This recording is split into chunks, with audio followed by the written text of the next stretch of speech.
Canada is the second largest country on Earth, but size alone doesn't explain it. Something else shaped this place. Quietly, and over a very long time. Stand on any street in Montreal or Vancouver. Look around. The grid is too clean. The distances too deliberate.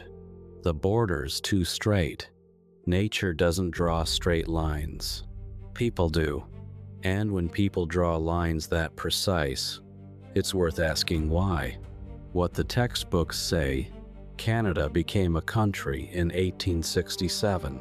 The British North America Act united 4 provinces: Ontario, Quebec, New Brunswick, Nova Scotia into a single confederation. It was, officially, a peaceful transition. No revolution, no war, no dramatic declaration, just a document, signed, ratified, done. By 1905, Manitoba, Saskatchewan, Alberta, and British Columbia had joined. By 1949, so had Newfoundland. The story most textbooks tell is one of gradual, voluntary growth. A nation built through negotiation, not force. A country that simply came together. And in many ways that is true. But it is not the whole picture, because behind every negotiation, there is a logic. And behind Canada's logic there are systems. 4 of them, quiet, deliberate, still operating today. System 1, the railway. In 1871, British Columbia agreed to join Canada. The condition was simple: a railway connecting the Pacific coast to the east within 10 Yanleys. The Canadian Pacific Railway was completed in 1885. Over 7,000 kilometers of track, through mountains, rivers, permafrost, and forests that most engineers said was impossible to cross. It was finished anyway. The official story calls it a feat of engineering and national will, and it was. But some historians suggest the railway was never primarily about connecting people. It was about controlling territory. Before the railway, the western interior was largely ungoverned. Indigenous nations moved freely across vast stretches of land. Settlements were sparse. Authority was distant. The railway changed that almost immediately. Wherever the tracks went, the law followed. Towns appeared along the route not organically, but by design. Land was surveyed, divided, and sold before settlers arrived. The railway didn't follow the population. The population followed the railway. One interpretation holds that the Canadian Pacific was less a transportation project than a territorial claim, a line drawn across the continent to make the land legible, taxable, and governable. The record shows a railway built with extraordinary speed. What it doesn't show is who decided where the tracks would go and what that decision meant for everything that came after. System 2, the survey grid. Look at a map of the Canadian prairies from above. What you see is not land. What you see is mathematics. Square townships, perfect sections, roads that meet at exact right angles, stretching for hundreds of miles in every direction. This is the Dominion Land Survey, begun in 1871, 1 year after Manitoba joined Confederation. The system divided the entire western interior into a precise grid before most of it had been settled. Each township, 6 miles by 6 miles. Each section, 1 square mile.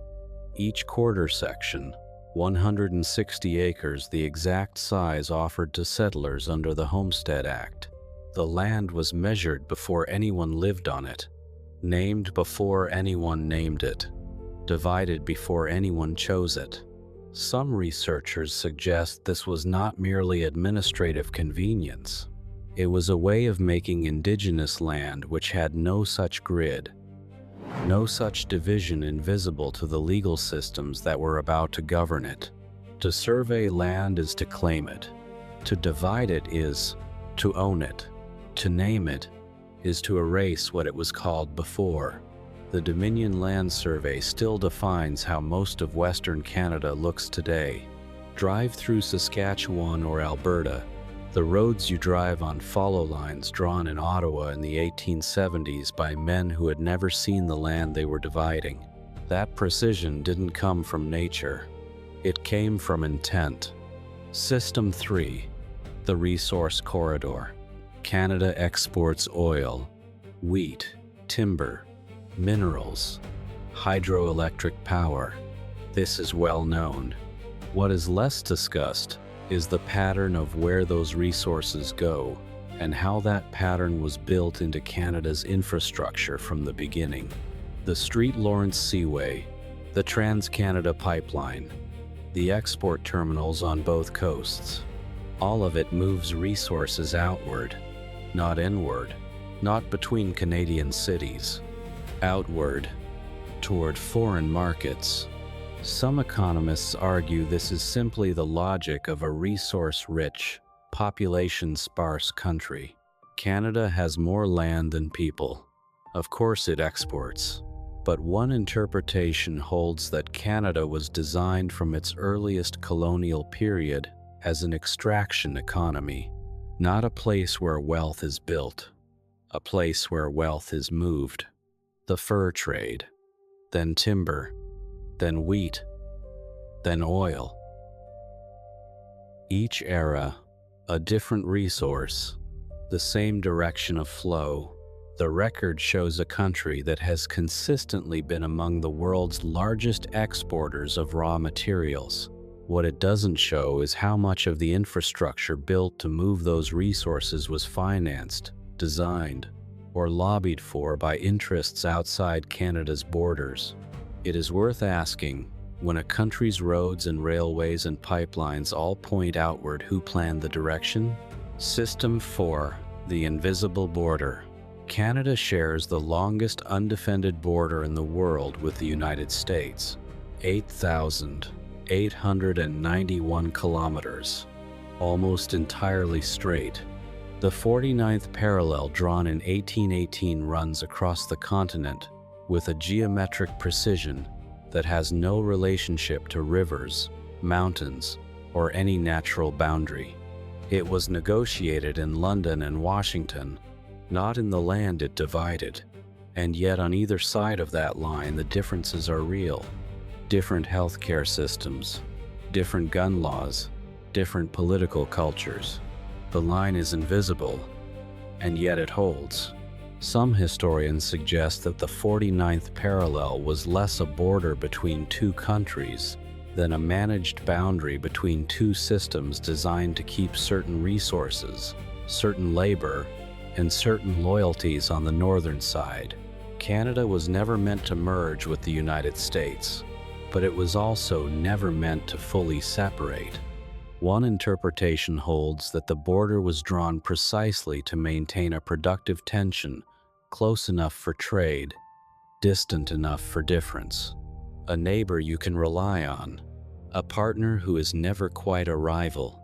The record shows two countries with deeply integrated economies and profoundly different identities. What it doesn't show is whether that combination was accidental or carefully preserved. Conclusion: most countries feel like they grew. Canada feels like it was arranged. The railway too straight, the grid too precise, the resources too consistently outward bound, the border too geometric. None of this means there was a single plan, a single hand, a single moment of decision. History is rarely that clean. But systems don't require a single author. They require, over time, a consistent logic. And Canada's logic, for over 150 years, has been remarkably consistent. Vast, ordered, productive, quiet. a country that rarely raises its voice, and perhaps doesn't need to. Canada was never just a country. It was always a system. This is the beginning of a deeper series, exploring hidden forces behind nations. Next, the hidden architecture behind Australia's rise. This video explores history and disputed theories for educational purposes.